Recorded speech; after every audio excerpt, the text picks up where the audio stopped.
인사 서로 나누실까요? 네, 반갑습니다. 네, 감사합니다.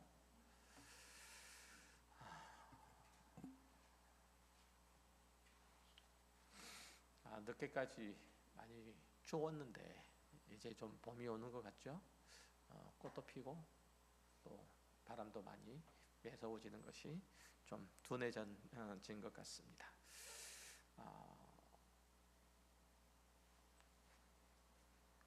이제 봄도 됐으니까 우리의 신앙의 봄도 속히 와서 하나님을 기뻐하고 찬미하는 모습들이 더욱 활발하게 또 이 세상에서 하나님의 사람으로서 복되기를 소망하는 마음으로 주님 앞에 간구하는 것들도 또 하나님의 말씀을 따라서 거룩하고 정직한 모습으로 살아가는 우리의 모습들도 더욱 활기를 띠기를 바랍니다.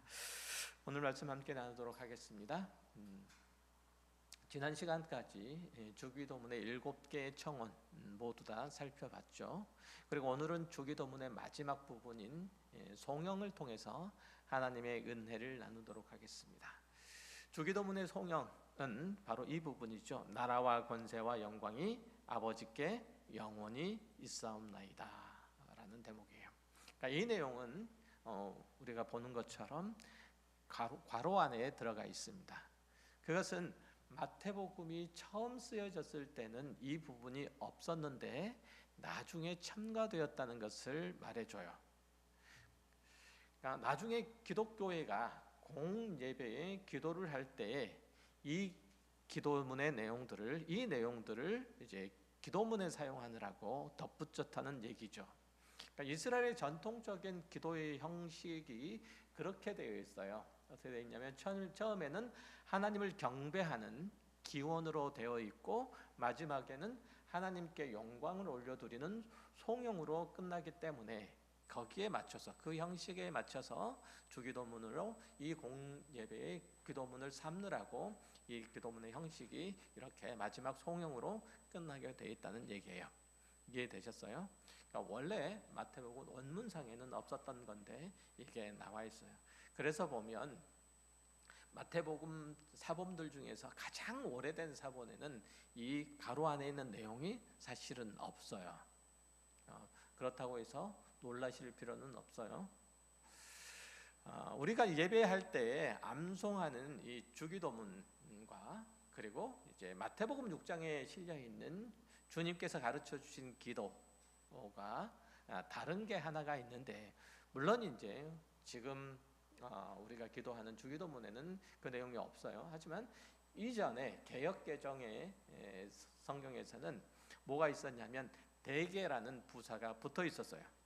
물론 지금 우리가 사용하는 개역개정에는 없어요. 그러니까 이 대개라는 이 부사는 원래 대략 혹은 대체로라는 그런 의미인데 그 단어를 붙이면 그 뜻이 오히려 좀 이상해져요. 그러니까 우리 과거에 암송했던 그 주기도문 기억하시죠? 그렇죠? 그러니까 다만하게서 구하시옵소서 대개 나라와 권세와 영광이 이런 식으로 되어 있었다는 얘기예요. 그런데 왜 옛날에 굳이 이런 대개라는 조금 어색한 이 단어를 붙였을까요? 이게 중국어 성경에는 이 대개라는 한자어가 있었어요. 이 중국어로 한글 성경을 번역하다 보니까 이 대개가 그렇게 그대로 대개로 번역되어 있는데, 원래 이 대개라는 그 단어의 헬라어 원 단어는 어떤 거냐면 호티라는 단어예요. 호티는 무슨 뜻이냐면 왜냐하면이라는 접속사예요. 그러니까 대개 나라와 권세와 영광이라고 했을 때 이 대개를 빼고 왜냐하면을 붙이면 왜냐하면 나라와 권세와 영광이 영원히 아버지께 있기 때문입니다. 이런 의미가 되는 거예요. 이해되세요? 그러니까 우리가 이런 기도를 드리는 이유는 나라와 권세와 영광이 아버지께 영원히 있기 때문입니다 라는 의미예요. 이해되셨죠? 그러니까 이렇게 된 거예요. 이러면 조금 이제 부드럽게 들리죠. 그러니까 제가 이제 이 개역 개정판에 있지도 않는, 성경 부록에는 있지도 않는, 그 본문에는 있지도 않는 대개라는 단어를 굳이 꺼내서 끄집어내서 수정하는 이유는 이 헬라어 원문에 호티라는 단어가 있고 이것이 그 의미가 있기 때문에 그래요. 굉장히 중요한 의미가 있어요, 사실은. 그래서 이 단어를 굳이 꺼낸 건데, 다른 책을 읽을 때도 마찬가지이지만 성경의 문맥적 의미를 잘 파악해서 읽으려면은 그 단락에 만약에 접속사가 있으면 이 접속사의 의미를 잘 살려서 그 접속사의 의미를 눈여겨보아서 읽어야 돼요. 말씀드렸던 것처럼 이 헬라어 호티라는 단어를 잘 살려서 번역하면 주기도문의 송영이 우리에게 전달하는 의미 자체가 매우 분명하게 와닿고 또 주기도문의 중심 내용을 아주 잘 전달해줘요. 그러니까 주기도문에서 왜냐하면이라는 이 접속사는 앞에 있는 7개의 청원에 대한 이유를 제공하고 있어요. 이해되세요? 그러니까 7개의 청원이 왜 7개의 청원을 우리가 해야 하느냐라고 하면 왜 우리가 청원을 해야 된다고요? 나라와 권세와 영광이 영원히 아버지께 있기 때문이에요. 이해되셨나요? 자, 그러면 이 7개의 청원들 중에서 한두 개의 예를 들어서 제가 설명을 해드리면 우리를 악에서 구해 주십시오라는 그 청원이 있죠. 7번째 청원이 그렇잖아요. 근데 그걸 이제 붙여보면은 우리를 악에서 구해 주십시오. 왜냐하면 나라와 권세와 영광이 아버지께 영원히 있기 때문입니다. 또 당신의 나라가 오게 해 주십시오. 왜냐하면 그 나라와 권세와 영광이 아버지께 영원히 있기 때문입니다. 이런 식으로 이제 이어질 수 있다는 거예요. 결국 주기도문의 7개 청원은 모두 다 나라와 권세와 영광이 하나님께 속해 있습니다. 이 성령을 위한 거예요. 그러니까 요컨대 하나님의 나라의 권세와 영광이 교회 공동체에 임해서 우리가 하나님을 찬송하게 해 주십시오라고 그렇게 우리가 기도하고 있는 셈이에요. 그러니까 하나님의 나라의 영광과 권세가 우리 교회 공동체에 임함으로 우리가 하나님을 영원토록 찬송할 수 있게 해 주십시오라고 하는 거예요. 이게 주기도문이에요. 돌이켜보면 주기도문은 주님께서 너희는 이렇게 기도하라라고 기도하신 기도의 모범이었고 실제였어요. 그런 차원에서 우리의 기도의 중심에는 항상 하나님의 나라가 있어야 되고 우리 역시 하나님의 나라를 지향하는 삶을 살아야 돼요. 그러니까 주님께서 모범으로 주시는 이 주기도문은 우리가 평상시에 기도할 때, 우리가 평상시에 살아갈 때 이 주기도문이 말하고자 하는 중심 내용, 하나님의 나라가 우리 안에 임하고 또 그 하나님의 나라의 그 가치와 모든 질서와 또 모든 규범을 따라서 우리가 이 땅을 살아가야 한다는 뜻이에요. 이해되셨죠? 그러니까 우리 모든 기도, 어떤 기도든지 그 기도의 중심은 어디에 있어야 된다고요? 하나님의 나라를 구하는 것에 있어야 돼요. 뿐만 아니라 우리의 삶의 내용도 어떻게 돼야 된다고요? 그 중심이 하나님의 나라여야 돼요. 이해되셨죠? 그러니까, 이 하나님의 나라가 있지 아니하면 우리는 참으로 하나님의 나라의 사람이라고 볼 수가 없는 거죠. 흔히 우리가 생각하는 하나님의 나라, 그러면 죽어서 가는 곳, 죽으면 가는 천국 이렇게 생각을 하는데 그런 곳은 아니에요. 물론 거기도 포괄적으로는 하나님의 나라이지만 여기서 말하는 하나님의 나라는 하나님의 통치와 그 주권이 임하는 곳, 이루어지는 영역이라고 얘기할 수 있어요. 그러니까 하나님 되시는 인정하고 따르는 자들이 있는 곳, 하나님의 통치가 있고 그 하나님의 통치에 순종하는 이들이 있는 곳, 이곳이 하나님의 나라가 이곳에서 이루어지고 있다고 볼 수 있나요, 없나요? 있는 거죠. 그렇죠? 즉 그리스도인의 삶의 터전이, 삶의 중심이 곧 하나님의 나라예요. 그러니까 우리는 이 세상에 살고 있지만 우리가 살아가는 곳은 이 세상이 아니고 사실 하나님의 나라예요. 따라서 주기도문의 7개의 청원은 모두 다 하나님의 나라의 도래를 소망하는 것일 뿐만 아니라 우리가 하나님의 통치를 받겠다는 그 서약과 서원을 겸하고 있어요. 그러니까 하나님 노릇을 해주심을 따라서 거기에 의지해서 내가 살아가겠다는 그 서약, 서원을 포함하고 있다는 뜻이에요. 일용할 양식을 달라고 기도하는 것은 세상이 자기 자원을 확보하기 위해서라면 상대방의 호주머니라도 털겠다는 마음을 죄로 여기고, 하나님께서 공급하시게 하심에 따라 내가 자족하는 마음으로 살겠다는 그 결단이 포함되어 있는 거예요. 그러니까 땀 흘려 일하고 심은 대로 거두고 그렇게 주시는 대로 만족하고 겸손한 마음으로 그것을 받으며 그것을 누리고 살겠다는 그 고백이 내재되어 있는 거예요. 내가 하나님께서 주신 것 이상으로 내가 바라고 꿈꾸며 내가 그것을 얻으려고 교회라도 범해야 되겠다, 이런 마음을 갖지 않는 게 내가 하나님의 나라를 내 삶에 임하게 해주십시오라고 기도하는 그 기도의 내용에 포함되어 있는 거예요.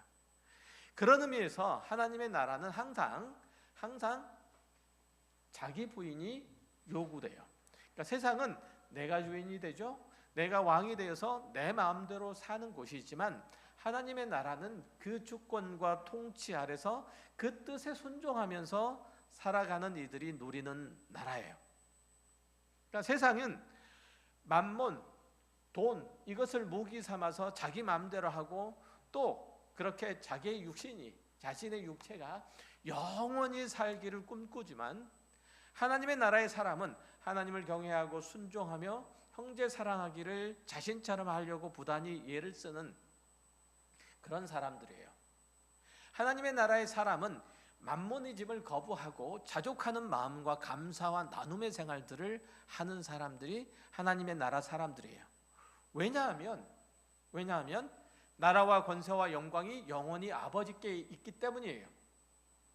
그러니까 나에게 주어진 내 삶이, 나에게 주어진 내 시간이, 나에게 주어진 내 물질이 나를 영화롭게 하는데, 나를 기쁘게 하는데, 나를 만족해 하는데 그렇게 쓰여지도록 하는 사람이 아니고 하나님과 하나님의 나라를 영화롭게 하는데, 하나님께 영광을 올려드리는 데 사용하는 사람, 그들이 모여 있는 것, 그게 하나님의 나라예요. 그러니까 주기도문 성령이 답인 거죠. 성도는 하나님의 말씀대로 그 다스림을 받으며 살아야 영광스럽고 복스러운 하나님의 백성이에요. 그런데 우리는 하나님보다는 나의 재주와 능력을 보통 의지하잖아요. 물질을 하나님처럼 여기면서 그것들을 가지고 이웃들을 내 발 아래 꿀치고 싶어요. 그리고 탐욕과 이기심에 젖은 모습으로 살아가니까 늘 불안하고 늘 괴롭죠. 늘 마음속에서 전쟁이 일어나요. 한쪽에서는 그렇게 살면 안 된다, 다른 쪽에서는 그렇게 살아야 다른 사람이 널 무시하지 못하고 너도 널 지킬 수 있어 라고 늘 둘 사이에 번민하죠. 우리가 우리에게 빚진 자들을 용서해 준 것 같이 우리의 죄를 용서해 주십시오라고 하는 청원도 역시 마찬가지예요. 하나님의 나라는 어떻게 임하죠? 하나님과 나와의 관계가 회복됨으로써 임하는 거예요. 뿐만 아니라 하나님의 나라는 하나님과의 관계가 회복된 자가 이웃 간의 관계가 회복됨으로써 또한 임하는 거예요. 그러니까 하나님과의 관계, 나와의 이웃과의 관계가 회복되지 않는 자가 하나님의 나라를 누린다? 하나님의 나라에 들어갈 수 있다? 이건 천만의 말씀이에요. 어불성설이에요. 우리는 1만 달란트를 빚진 자였지만 그 아들의 핏값으로 용서를 받아서 그 나라로 초대된 자들이잖아요. 하나님의 용서 없이 우리의 평화와 안식은 없었어요. 우리가 지금 이 평화를 누리는 것, 이 기쁨을, 이 만족을, 이 안식을 누리고 있는 것은 하나님께서 우리를 용서하셨기 때문에 그래요. 왜 사람들의 마음이 지옥일까요? 그 안에 용서가 없기 때문이에요. 우리 마음에서 천불이 일어나는 이유를 한번 살펴보세요. 왜 그럴까요? 내가 다른 사람을 인정하고 용납하고 용서하지 못하기 때문에 그렇잖아요.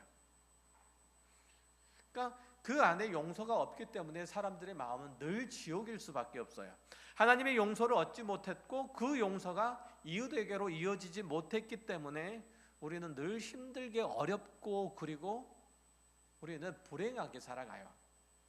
하나님의 용서를 얻은 우리가 이웃을 용서하지 못하면 우리가 사는 곳에 하나님의 나라의 평안과 안식과 기쁨과 만족과 그 안식이 없어요. 그게 임하지 못하는 거죠. 우리가 서로 사랑하고 용서하며 한 지체가 되는 곳, 그것이 하나님의 나라고 그것이 하나님의 나라의 기쁨이 있는 곳이에요. 한번 보세요. 서로 갈등하고 반목하고 경쟁하는 곳이 하나님의 나라인가? 아니면 서로 용납하고 용서하고 사랑하고 포용하고 그리고 내가 상대방의 기쁨이 되려고 하는데 하나님의 참된 평화가 있는지 한번 보세요. 우리가 시험을 당했을 때 그것을 이겨낼 수 있는 힘을 주시고 우리가 죄의 유혹에 빠지지 않도록 해주시고 유혹에 빠졌을 때 속히 나올 수 있도록 우리의 영혼이 늘 깨어있도록 해주십시오라고 하는 그 6번째, 7번째 청혼도 역시 마찬가지예요. 이 청혼을 해야 되는 이유도 역시 마찬가지로 나라와 권세와 영광이 아버지께 영원히 있기 때문에 그래요. 우리는 하나님의 다스림을 따라서 그 하나님의 나라가 영광 가운데 우리 중에 임하도록 영광으로 우리 중에 임하도록 그렇게 소원하는 자들이에요.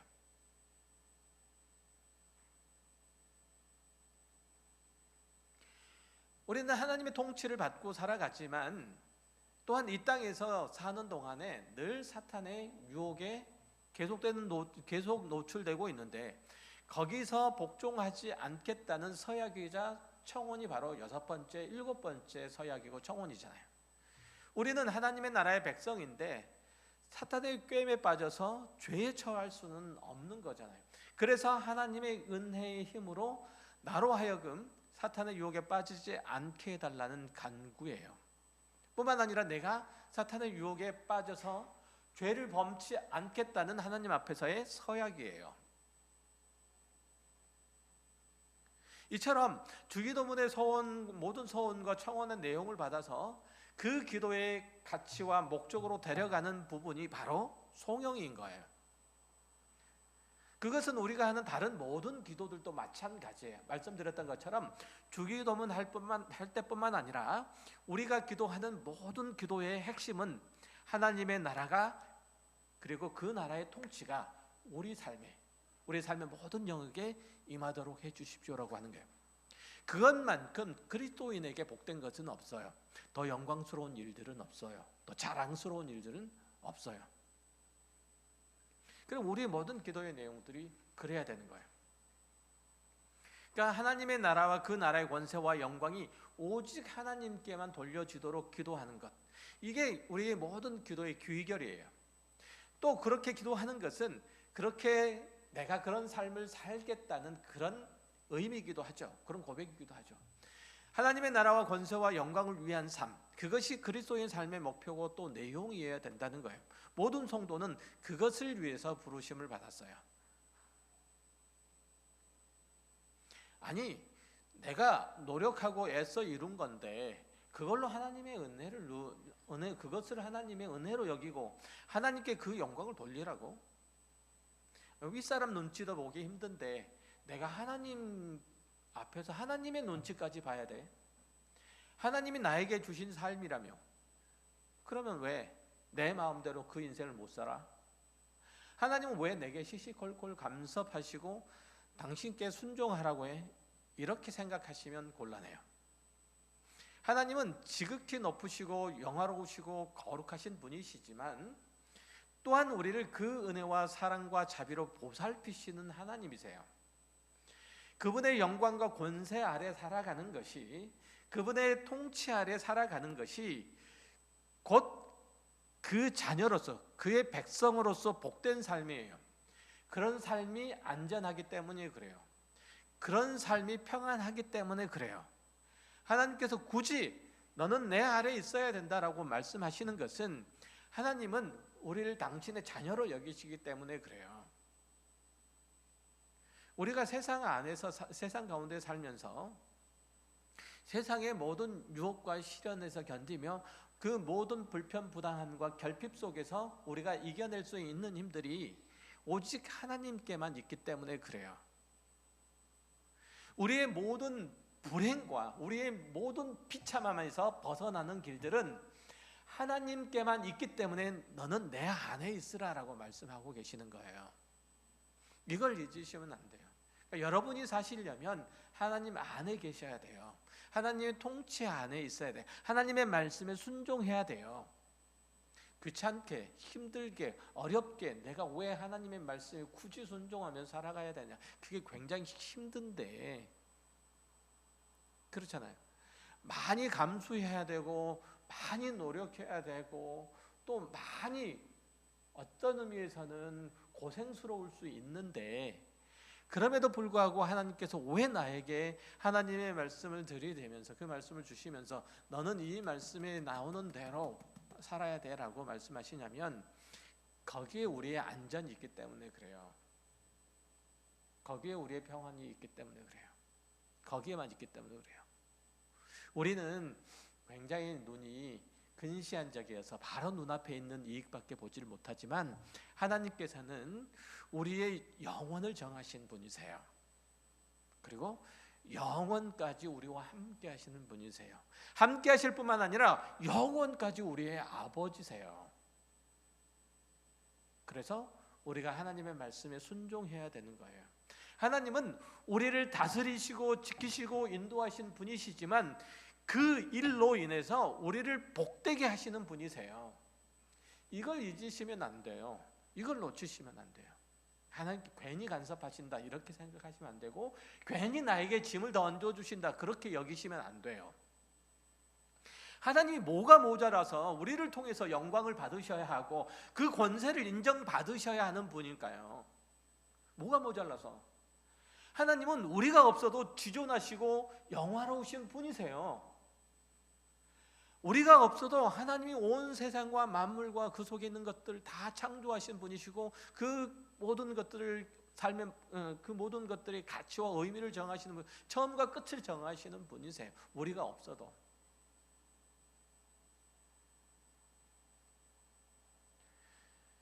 그런데도 우리를 통하여서만 그분이 어떤 분이신지를, 하나님이 어떤 분이신지, 너희 하늘 아버지가 어떤 분이신지 우리를 통해서만 나타내시겠다는 거잖아요. 여러분들을 통해서만 나타내시겠다는 거잖아요.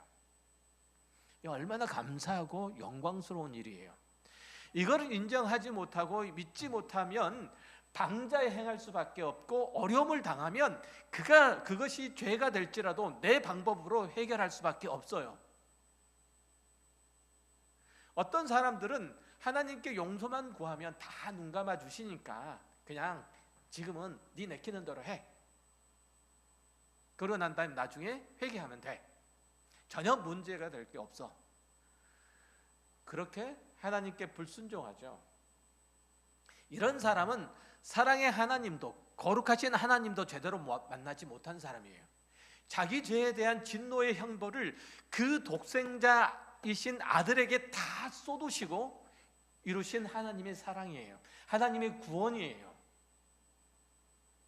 그 십자가를 통해서 하나님을 만나야만 그 거룩을 닮고 그 영광을 위한 삶을 살 수 있는 거잖아요. 하나님은 죄를 미워하시기 때문에 그 아들에게라도 그 죄에 대한 대가를 쏟으시고 우리를 용서하신 분이세요. 그걸 아는 사람이 죄 가운데 스스로 빠져들고 계속 그 죄를 범하는데 전혀 마음에 가책도 없고 하나님의 마음을 슬프게 했다, 아프게 했다는 그런 마음도 없다고요? 말이 되지 않는 거예요. 우리가 믿는 하나님은, 우리가 기도하는 하나님은 죽은 신도 무능한 신도 아니에요. 우리의 모든 형편에서 능히 우리를 구원하실 수 있는 살아계신 하나님, 창조주 하나님이시고 온 세상의 주인이신 분이세요. 그 하나님이 우리를 심판하시지만 또한 당신의 의로운 길로, 복된 길로 인도하시는 분이세요. 우리는 그 하나님께 최고의 경배와 찬송을 드리는 거예요. 마음 깊은 경외심과 동경심으로 그 앞에 나아가는 거예요. 우리 예배 생활과 일상의 삶을 통해서 하나님의 나라가 이루어질 수 있도록, 그 권세와 영광이 나타날 수 있도록 그렇게 간구하는 게 우리의 기도의 중심이고, 또 그렇게 살아가는 게 그리스도인으로서 철든 우리들의 삶의 신앙의 자세예요. 또 걸음걸음이고. 그래서 우리는 하나님의 주권적인 통치에 철저하게 순종하는 그 믿음을, 그리고 그러한 삶을 살 수 있도록 구해야 돼요. 끊임없이 내 주장을 펼치려고 하고 내 욕심대로 살려고 하는 그런 마음을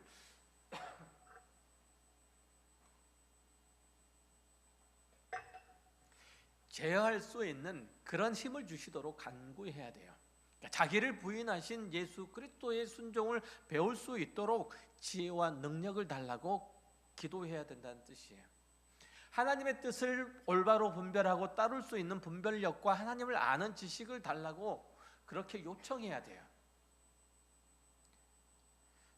더욱 구체적으로는 나의 사회적인 성공이나 재물의 축적, 그리고 육체적인 건강이 나의 삶의 풍요를, 나의 삶의 평안을 약속하는 것이 아님을 늘 명심하고, 그 모든 것보다 하나님을 의지하며 살도록 구해야 돼요. 내가 내 건강을, 재물을, 그리고 내 명예를, 내가 가지고 있는 그 알량한 자존심을 의지하고 살아가는 것이 아니라 하나님을 의지하고 살도록 그렇게 간구해야 돼요. 무관심과 소외와 폭력과 보복이 판치는 세상에서 사랑과 포용과 용서로 맞설 수 있는 힘을 달라고 그렇게 기도해야 돼요.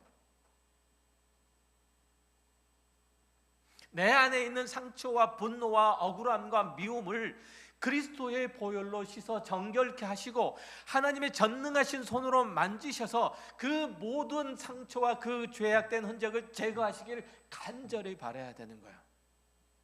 그래야 그 사랑과 용서와 긍휼에 힘입어서 나도 누군가를 용서할 수 있는 사람이 되고 그 능력이 우리 안에 임할 수 있게 되는 거예요. 이거보다 더 중요하고 더 심각하고 더 시급한 문제가 어디 있어요? 내 안에 있는 자만, 시기, 게으름, 탐욕, 비방, 이런 것들, 내가 채 의식하지 못한 죄들이 여전히 내 안에 있고, 무엇보다도 난 하나님 없이도 괜찮다는 나의 무딘 신앙의 양심이 있잖아요. 여러분 그렇지 않습니까? 내가 하나님 없이는 단 한순간도 살아갈 수 없습니다라고 하는 그 신앙의 고백을 날마다 되뇌이고 해도 나는 때때로 내 생각과 내 마음과 내 기분과 내 욕심을 따라서 그냥 휘젓고 그리고 말잖아요. 그게 옳이잖아요. 그런데 일주일 동안 하나님의 말씀을, 또 하나님께 기도함을, 하나님의 선하신 주권이, 하나님의 은혜로우신 통치가 내 안에 간절히 임하도록 그렇게 바라지 않는 삶은 어떻게 되겠어요?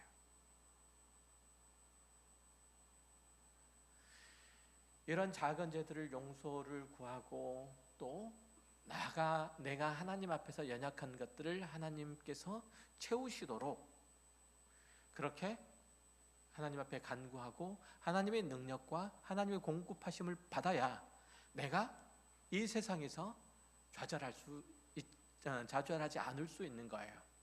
내가 이 세상에서 당황하지 않을 수 있는 거예요. 그리고 이 세상 사람들과 똑같이 그들과 같은 길을 걷지 않을 수 있는 거예요. 그들이 나에게 무언가 악을 행하여 나를 해칠지라도 그것을 보복하지 않겠다는 마음이 오히려 그들을 불쌍히 여기고 그들의 연약함과 그들의 허물을 용서하고 덮어달라고 기도할 수 있고, 그렇게 우리 자신을 하나님 앞에서 세울 수 있게 되는 거예요. 그리스도의 십자가 은혜 앞에서 세울 수 있게 되는 거예요. 또 시험을 당할 때에 이길 수 있는 힘을 주시고, 그 시험을 통해서 내 믿음이 성장할 수 있도록 간구해야 되는 거예요. 유혹이 찾아올 때 그것을 깨달을 수 있는 영적 분별력을 주시고, 그것을 거절할 수 있는 말씀의 능력을 달라고 기도해야 돼요.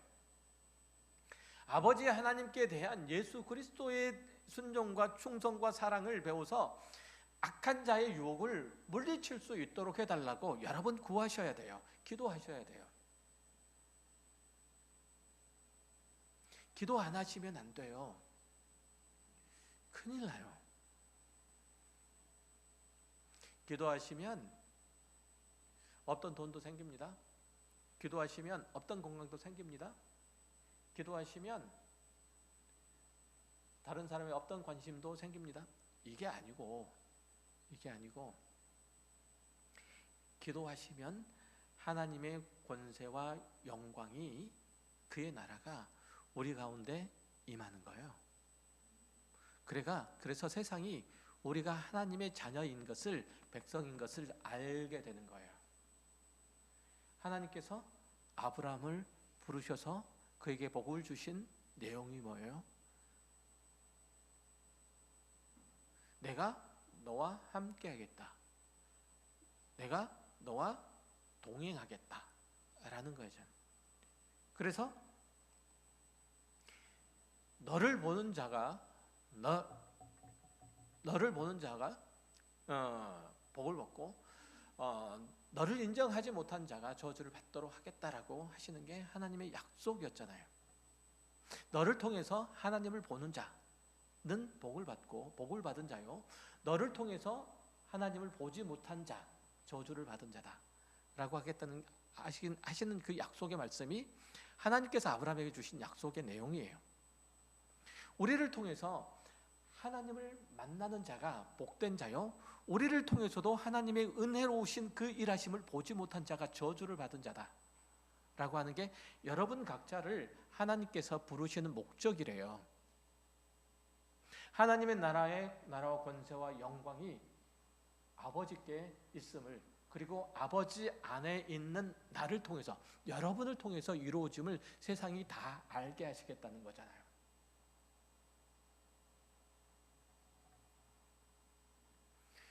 그러니까 우리가 이렇게 기도하는 거예요. 그러니까 모든 주권이 하나님께 귀속되어 있기 때문에 우리는 하나님께 기도해야 돼요. 기도라고 하는 것은, 그래서 창조주이시며 구원주이시며 심판주이신 하나님, 영원 전부터 계셨고 영원까지 계시는 하나님과 그 나라를 바라보는 믿음의 기초고 소망의 셈인 거예요. 그래서 성도가 기도하지 않으면 곧 그의 믿음은 무너지고 소망은 끊겨지고 그 영혼은 시들고 말 거예요. 기도하셔야 돼요. 그래서 기도는 성도의 호흡인 거예요. 기도하지 않으시면 여러분들의 영혼은 마릅니다. 시듭니다. 다이어트 하니까 좋겠지 이렇게 생각하시면 곤란해요. 영혼이 마른다 그러니까 다이어트 65kg보다는 45kg가 훨씬 더 좋지 않나? 이렇게 생각하시면 곤란해요.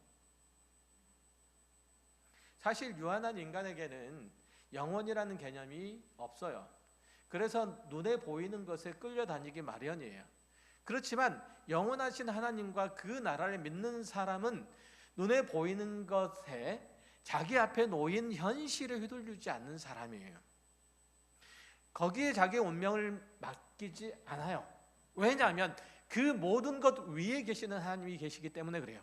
그분이 자신의 아버지이신 것을 알기 때문에 그래요. 그분이 자신의 운명을 정하시고 또한 끝까지 완성하실 것을 알기 때문에 그래요.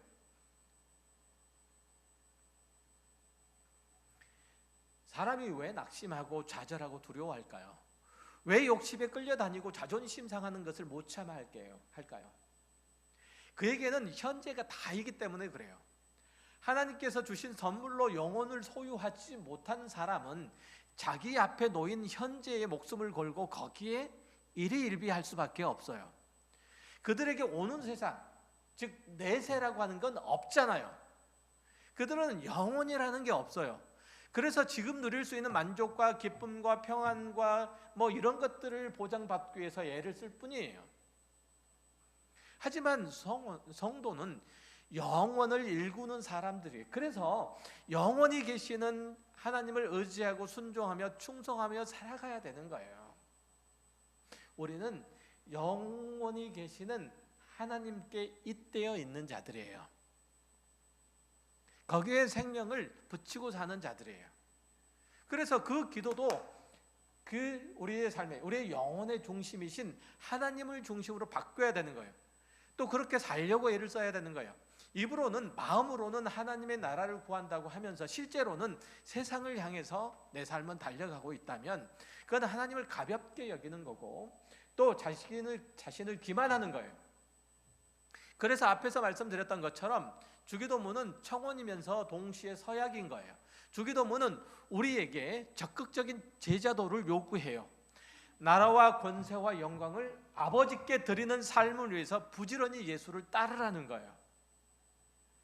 한국교회 성도들에게 있는 병폐는 뭐냐면 신앙을 꼭 관념적으로 그리고 의식적으로 그리고 감정적으로만 한다는 사실이에요. 쉽게 말하면 예배를 드릴 때만, 기도할 때만, 간증할 때만 신앙이 있는 것 같아요. 여기 있을 때만 신앙이 있는 것 같아요. 성도가 세상에서 자기 정체성을 지키고 그리스도의 덕을 나타내고 신앙을 고백하는 내용으로 삶을 살아가는 건 없는 거예요. 그러니까 예배하고 기도하고 말씀 읽는 그 자체가 신앙생활의 전부라면 예수님께서 그토록 책망하셨던 바리새인들이 가장 경건한 신앙생활을 하는 성도고 하나님의 가장 신실한 백성일 거예요. 그들은 유대인의 결례를 따라서 정결하게 살았죠. 율법에서 명령하는 모든 사항들을 성실하게 지켰죠. 그리고 유대인으로서 자신들의 조상들이 남겨진 그 모든 유전을 따라 자신의 본분들을 다 했어요.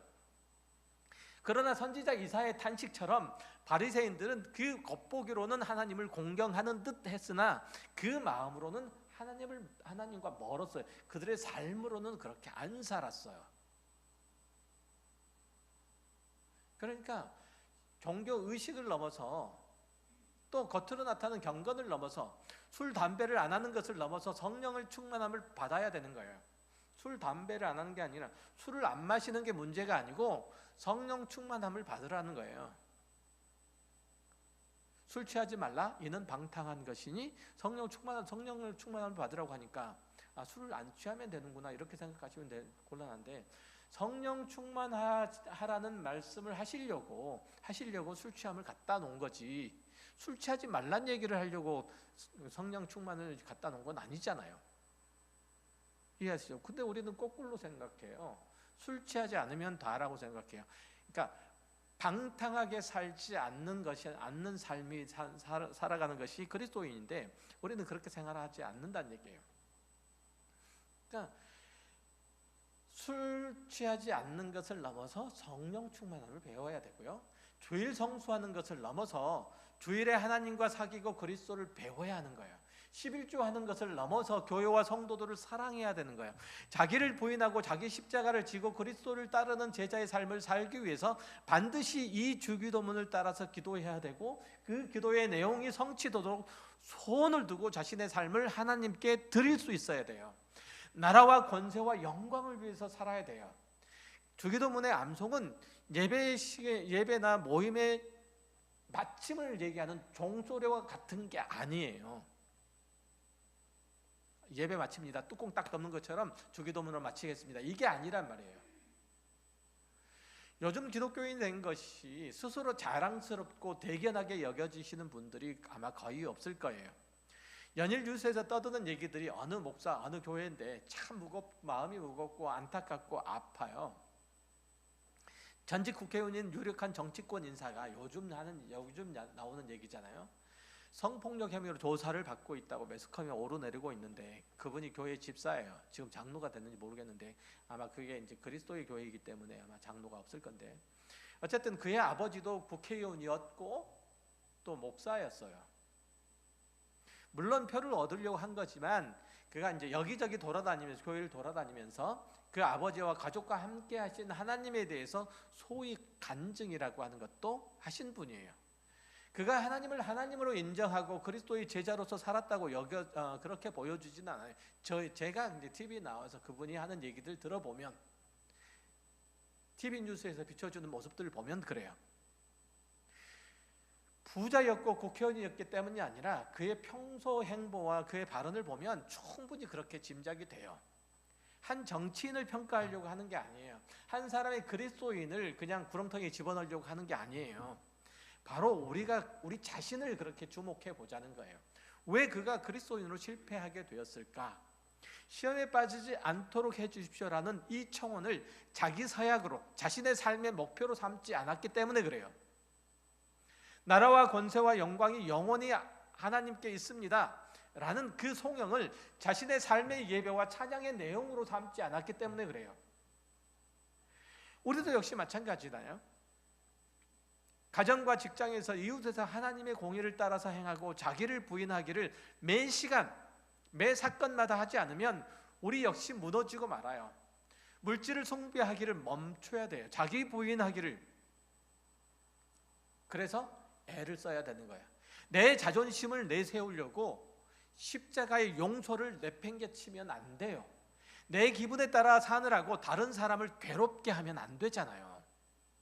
지금 가지고 있는 것에 자족하는 마음을 품고 이웃 사랑하기를 실천하고 미운 사람을 용납하고 사랑하는 게 바로 주기도문을 매 시간마다 암송하는 자들의 태도와 자세예요. 이런 수고와 노력이 없다면 그리스도의 제자로 사는 게 아니에요. 누가복음 14장 27절에서 주님께서 뭐라고 말씀하시죠? 누구든지 자기 십자가를 지고 나를 따르지 않는 자도 능히 내 제자가 되지 못하리라 이렇게 말씀하시는 것과 함께 누가복음 9장 62절에 손에 쟁기를 잡고 뒤를 돌아보는 자는 하나님의 나라에 합당하지 아니하니라 이 말씀을 마음에 새기기 바라요.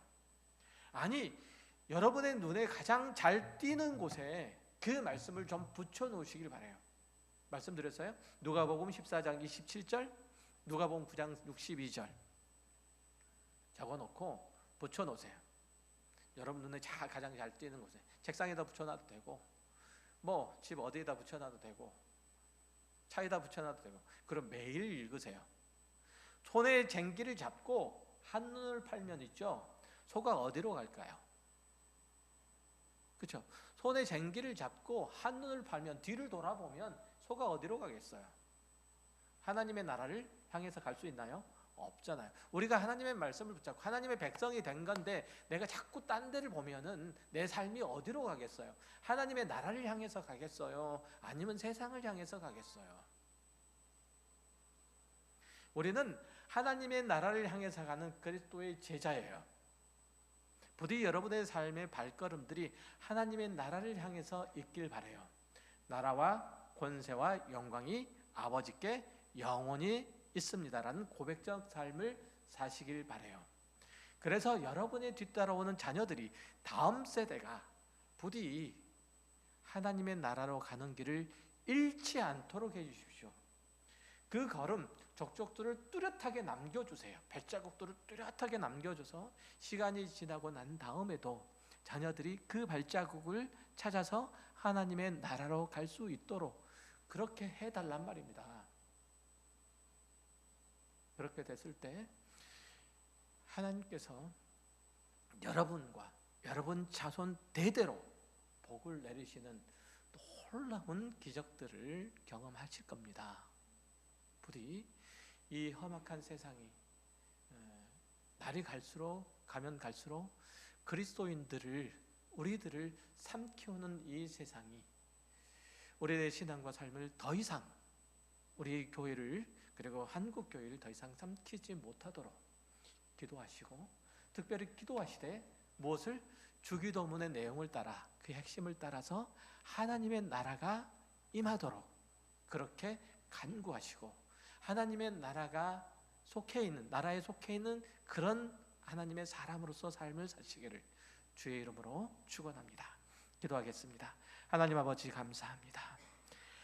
주님께서 주의 은혜와 사랑과 자비로 주의 공률로 새롭게 하시고 온전케 하셔서 주의 자녀된 자들입니다. 이제 하나님의 나라의 백성이 된 우리가 다른 무엇을 꿈꾸며 소망하며 또한 그것을 기대하며 살아갈 수 있겠습니까?